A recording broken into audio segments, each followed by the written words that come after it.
여러분 안녕하십니까? 6월 16일 월요일 뉴스투데이 시작합니다. 이재명 대통령이 오늘 주요 7개국 G7 정상회의에 참석하기 위해 오늘 출국합니다. 취임 12일 만에 국제 정상외교 무대에 오르게 됐는데요. 6개월간 멈췄던 외교 공백을 해소하고 계엄 사태로 민주주의 위기에 처했던 한국의 복귀를 국제사회에 알리는 첫 자리가 될 것으로 보입니다. 홍신영 기자입니다. 이재명 대통령이 취임 12일 만에 첫 해외 방문길에 나섭니다. 캐나다에서 열리는 G7 정상회의에 참석하는 1박 3일 강행군입니다. 새 정부 내각 구성도 채 마무리되지 않았지만 이 대통령은 대한민국 정상외교의 복원이 무엇보다 중요하다고 봤습니다. 지난 6개월여간 멈춰섰던 정상외교의 공백 상태를 해소하고 정상외교의 복원을 재가동을 알리는 출발점이라고 할 수 있겠습니다. 특히 비상계엄으로 민주주의 위기에 처했던 한국이 다시 돌아왔다는 메시지를 국제사회에 알리는 첫 무대라는 점에 대통령실은 의미를 뒀습니다. 이 대통령은 그동안 강조해온 국익 중심의 실용외교에도 본격적으로 시동을 걸 예정입니다. 세계 경제를 움직이는 주요국 정상들과 만나 눈앞에 놓인 현안들을 타개하기 위한 동력을 부여한다는 계획입니다. 미국, 일본 등 주요국의 정상과 교유하고 협의함으로써 관세 등 당면 외교 현안, 경제 통상 현안에 대한 타개 방안을 모색할 수 있습니다. 이 대통령은 출국 당일 오후 캐나다 캘거리에서 주요 초청국 정상들과 양자회담을 가질 예정입니다. 저녁에는 주최국 공식 환영 행사에 대통령 내외가 함께 참석하고 다음 날 정상회의가 열리는 카나다 스키로 이동해 G7 정상들과 에너지 안보를 주제로 세션과 오찬을 함께합니다. 이 대통령은 이 자리에서 에너지 공급망 다변화와 AI 에너지 연계를 주제로 두 차례 발언할 예정입니다. 대통령실은 미국 트럼프 대통령을 포함해 G7 정상들과의 양자회담 일정도 조율 중입니다. 대통령실 관계자는 대통령께서 미국과 긴밀한 협의를 통해 관세와 안보 관련 현안을 타결한다는 입장이 서 있고 협상팀의 방침을 내려놓은 상태라며 정상회담이 성사되면 실무 협상을 추동하는 동력으로 작용할 것이라고 말했습니다. MBC 뉴스 홍신영입니다. 6.15 남북 공동선언 25주년이었던 어제 이재명 대통령이 한반도 평화를 재건하겠다는 의지를 밝혔습니다. 평화가 곧 경제라면서 중단된 남북 대화 채널을 복구하고 한반도 리스크를 한반도 프리미엄으로 바꾸겠다고 선언했습니다. 김재경 기자입니다. 이재명 대통령이 북한에 대한 소모적 적대 행위를 멈추고 대화와 협력을 재개하겠다고 밝혔습니다. 이 대통령은 6.15 남북 공동선언 25주년을 맞아 25년 전 오늘의 약속을 다시 기억해야 한다며 중단된 남북 대화 채널부터 신속히 복구해 위기관리 체계를 복원하겠다고 선언했습니다. 2000년 6월 15일 김대중 전 대통령과 김정일 북한 국방위원장이 한반도 평화와 교류의 물꼬를 텄던 6.15 남북 공동선언. 이 대통령은 이를 두고 반세기 넘게 이어진 벽을 허물고 새 시대를 여는 출발점이었다며 사라진 평화를 다시 되찾아야 한다고 강조했습니다. 특히 평화가 흔들리면 경제도 위협받는다며 한반도 리스크를 한반도 프리미엄으로 바꾸고 경제 회복의 돌파구로 삼겠다는 의지를 내비쳤습니다. 대한민국의 특수성인데 지정학적 리스크, 이게 뭐 아직도 전쟁 중인 나라 법적으로는 특히 남북이 군사적으로 강대강 대치를 하게 되면 경제에 완전히 악영향이 오죠. 이 대통령은 새 정부의 대북 외교 국방정책을 관장할 국가안보실 인사도 마무리했습니다. 먼저 국방안보 정책을 맡을 안보실 1차장에 국가안보실 국방개혁 비서관을 지낸 김현종 전 국방부 지상작전 사령부 참모장을, 외교안보 담당 2차장에는 주미대사관 공사와 한반도 평화교섭본부 심의관을 역임한 이뭉순 주 캐나다 대사를, 경제안보를 책임질 3차장에는 오현주 주 교황청 대사를 임명했습니다.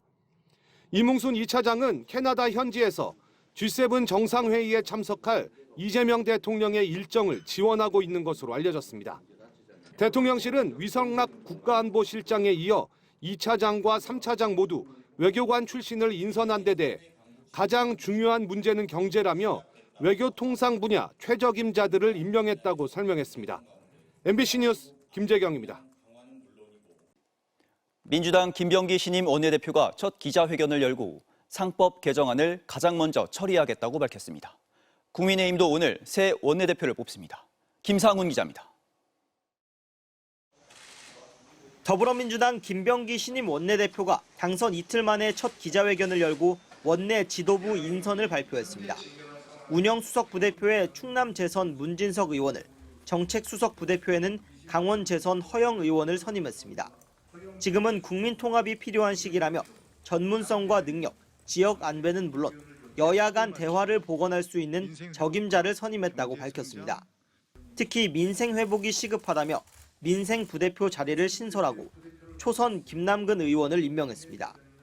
민생 법안으로는 무엇보다 상법 개정안을 가장 먼저 처리하겠다고 공언했습니다.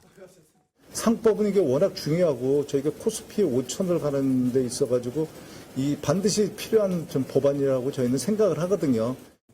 야당과의 협치도 거듭 강조했습니다. 앞으로 여야 지도부 만남을 정례화하겠다며 국민의힘 원내대표가 선출되는 대로 신속하게 만나겠다고 했습니다. 저희 여야가 바뀐 상황에서 정례적인 만남을 통해 가지고 그 대화를 복원하도록 하겠습니다.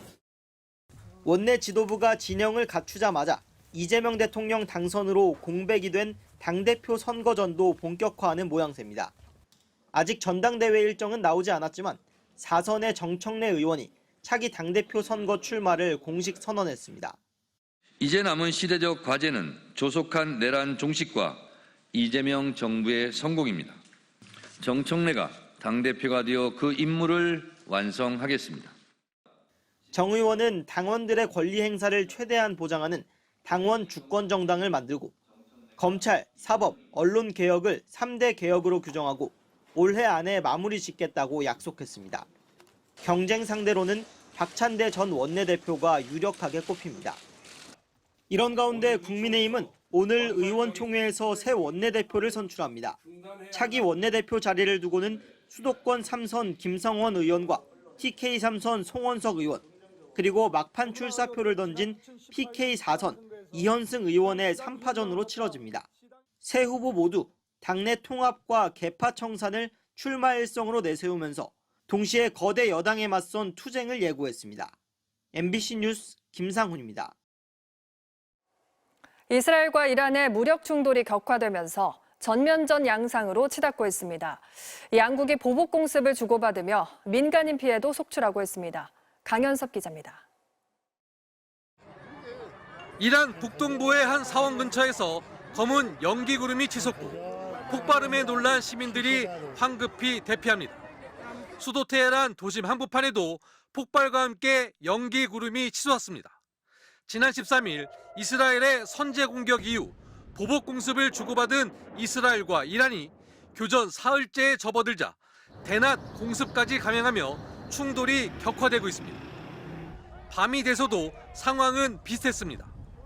이스라엘의 수도 텔아비브 밤하늘엔 섬광과 폭발이 이어졌고 일부 미사일은 방공망을 뚫고 기상에 떨어졌습니다. 양측 간 공습이 계속되면서 인명피해도 늘어나고 있습니다.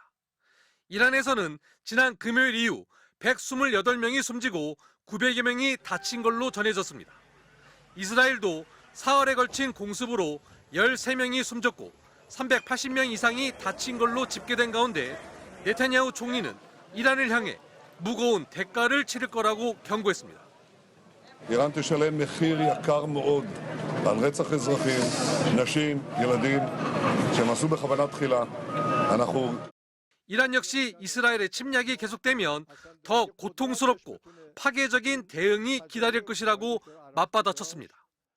خب هر چقدر اینا بخوان گسترش بدن طبیعتاً این پاسخها سخت‌تر و شدیدتر خواهد بود. 이란의 대리 세력인 예멘 후티 반군이 이스라엘 향해 탄도미사일을 발사하고 이스라엘도 이란의 민간인들에게 대피 경고를 내리며 추가 공습을 예고하는 등 양측의 충돌이 전면전 양상으로 커지고 있습니다. MBC 뉴스 강연솔입니다.